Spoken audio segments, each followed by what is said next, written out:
안녕하세요. 부버지 김현민 기자입니다. 김민재 선수가 팀 프레젠테이션에 그 메인 모델로 등장을 해서 눈길을 끌었는데요. 그동안 있었던 김민재 선수 관련한 소식들과 팀 프레젠테이션 상황들, 그리고 현재 바이언의 투어 명단 관련한 얘기들을 간단하게 해드리도록 하겠습니다. 먼저 그 타겟스자이퉁에서 투어 제안 거절한 김민재, 즉시 바이언 롤모델이 되다라고 올라온 건데요. 이게 어떤 얘기냐면은 그러니까 그 투엘 감독의 인터뷰 얘기들을 소개하면서 김민재가 롤모델 같은 그런 모습을 보여줬다라고 한 건데요. 투엘 감독이 이건 저희가 영상에서 소개시켜 드렸지만은 이렇게 얘기를 했었죠. 김민재가 우리를 선택해 매우 기쁘다. 화면에서 보는 것보다 실제 모습이 더 인상 깊었다. 월요일 아시아 투어에 맞춰 팀에 합류해도 좋다는 제안을 했으나 그가 거절했다. 어떤 상황에서도 그는 늦게 팀에 합류하는 걸 원해하지 않았다. 이는 그가 얼마나 프로페셔널하고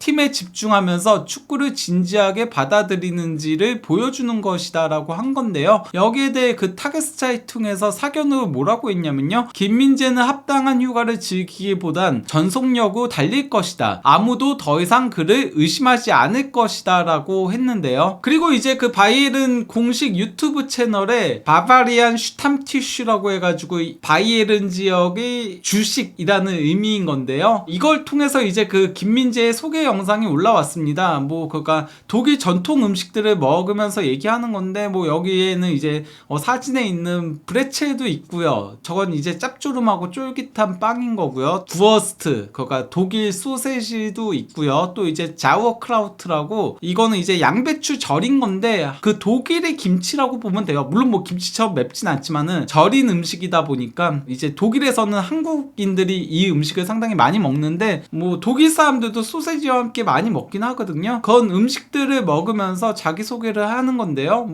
간단하게 소개 몇 가지만 시켜드리자면은 통영 출신으로 한국, 중국, 튀르키예, 이탈리아를 거쳐서 독일에 왔다라고 얘기하기도 하고요. 그리고 또 이제 한국에서는 친구들이 자기를 민재라고 부르지만 이 민재라는 발음이 부르기 힘들면은 킴이라고 불러도 된다라고 한 거고요. 하지만 민재가 더 좋다라고 하긴 했습니다. 또 이제 저기 사진에 제가 캡처한 장면이 뭐냐면요, 킴킴킴킴, 그 월드컵 때 한국 대표팀 주전 포백이 전원 다 이제 킴킴킴킴이어가지고 굉장히 화제가 됐었잖아요. 그거에 대해서 이제 소개를 하는 겁니다. 그러면서 왼쪽 풀백은 김진수 선수이고, 그리고 왼쪽 센터백은 김영권 선수이고, 자기는 김민재고, 이제 오른쪽 풀백은 김문환이었다. 각각마다 이름은 다르지만 성은 똑같았다라고 이제 소개를 하는 거고요. 또 이제 다양한 사진들을 이렇게 들어 올리면서 얘기를 해요. 그러면서 이제 나폴리 시절 얘기도 좀 하면서 나폴리에서 우승을 차지했고 좋은 시간을 보냈고 팬들도 많이 좋아해줬다, 이런 얘기들도 하기도 하고요. 또 이제 본인에 대해서는 리커버리 능력이 좋다, 팀 동료를 도울 수 있는 능력이 있다라고 소개를 하기도 했습니다.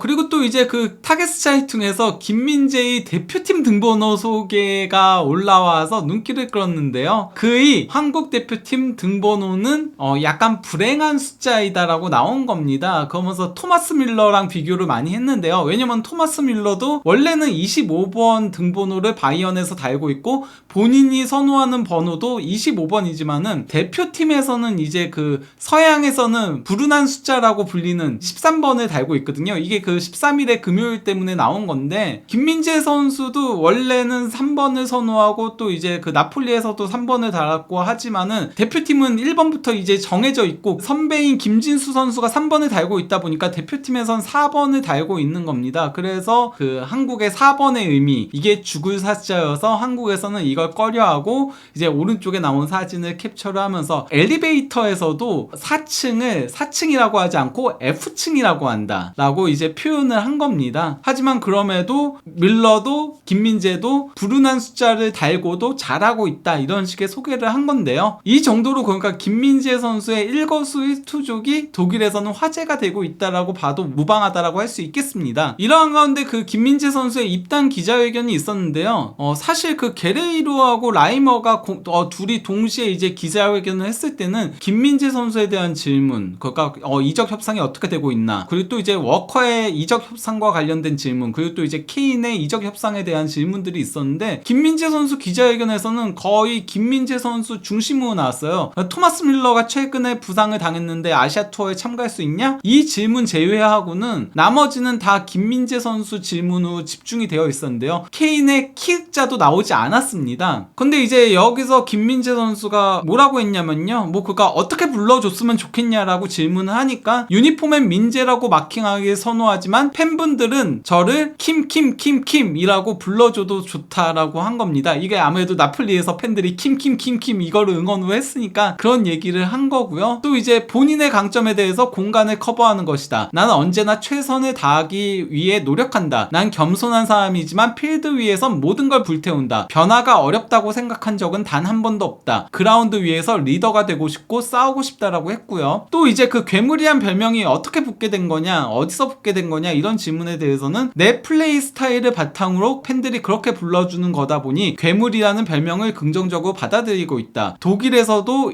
그 별명에 부응하고자 한다. 괴물이라는 별명은 한국에서 시작됐는데 여러 가지 별명이 있지만 그중 괴물이 딱 붙게 된 것이다 라고 했고요. 그러면서 뭐 괴물처럼 상대를 파괴하고 싶다라는 얘기까지 덧붙였었고요. 또 이제 나폴리에서 어떤 걸 배웠냐라는 질문에 대해서는 나폴리에선 모두가 수비에 가담하는 법을 배웠다. 33년 만에 첫 우승을 경험했고 우린 모든 걸 다 바쳐서 싸웠다. 이제 난 민헨 선수이고 감독님이 기대하는 축구를 할 수 있다는 점이 중요하다라고 했고요. 현재 어떻게 의사소통을 하고 또 이제 바이언에서의 첫 인상은 어떤지에 대해서 질문을 한 거에 대해서는 선수들과 코칭 스태프는 물론 보드진 모두 잘 대해주고 있다. 지금은 영어로 소통하고 있지만 빨리 독일어를 배우려고 하고 있다라고 했고요. 또 이제 투엘 감독과는 어떤 대화를 나눴느냐라는 질문에 대해서는 투엘 감독님은 내가 미는에 잘 맞는다고 말해줬다. 3백을 쓴다면 3백에 설 것이고 4백을 쓴다면 4백에 나설 것이다. 감독님이 왼쪽에 서라 하면 왼쪽에 설 것이고 오른쪽에 서라 하면 오른쪽에 설 것이다 라고 답을 했고요. 그리고 이제 그 바이언 3번에는 브라이트너라던가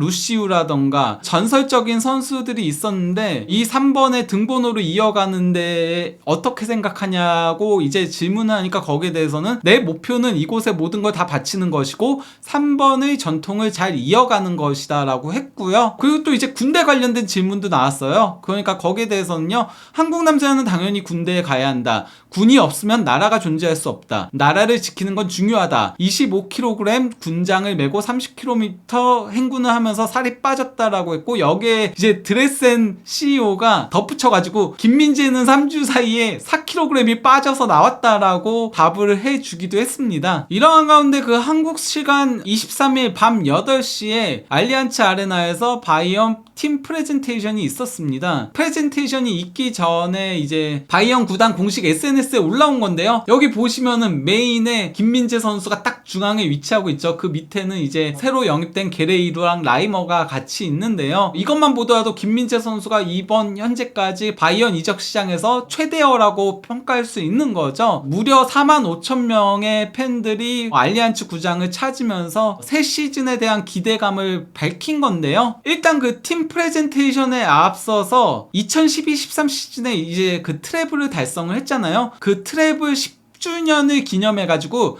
레전드 매치를 시행을 했고요. 여기에 이제 그 유파인케스 당시 감독과 바스티안 슈바인슈타이거와 단테 같은 트래블 주역들이 참가를 했습니다. 그리고 이제 트래블 10주년이다 보니까 그 당시 챔피언스리그 결승전 상대였던 도르트문트 레전드와 이제 바이언 레전드들이 총출동을 한 건데요. 근데 선발 라인업이 조금 다르더라고요. 여기에는 바스티안 슈바인슈타이거가 없는데 슈바인슈타이거 선발 출전했고요. 구스타프도 선발 출전 했습니다. 어쨌건 뭐 로이 마카이라던가 만주키치라던가 반프이텐이라던가 피사로라던가 제롬 보아탱이라던가 뭐 유명 선수들이 다 참가를 한 건데요. 도르트문트 쪽에서도 이제 뭐 그때 그 결승전 당시 출전했었던 바이덴펠러라던가 스벤 벤더라던가 또 이제 도르트문트의 레전드라고 할 수 있는 데데라던가 다실바 같은 선수들도 출전을 했습니다. 경기는 2대1 바이언의 승리로 막을 내렸습니다. 클라우디오 피사로가 선제골을 넣었고 구스타브가 추가골을 넣으면서 2대1로 승리를 한 건데 딱 그 2012-13 시즌 챔피언스 리그 당시 스코어랑 동일한 스코어가 나왔다라고 할 수 있겠죠. 레전드 매치가 끝나고 그 다음 순번 헌번우는 바이언 여자팀의 프레젠테이션이 있었습니다. 지난 시즌 분데스리가 우승 트로피를 들어올리는 그런 장면도 연출을 했는데요. 이후 바이언 남자팀의 공개 훈련이 진행이 됐습니다. 그러면서 이제 뭐 토마스 투엘 감독이 김민재 선수한테 여러 가지 지시들을 하는 장면들도 포착이 됐었습니다. 그리고 2022-23 시즌 바이언 오레이 선수에는 우승 확정골을 넣은 자말 무시알라가 선정이 됐습니다. 여기 슈필러데어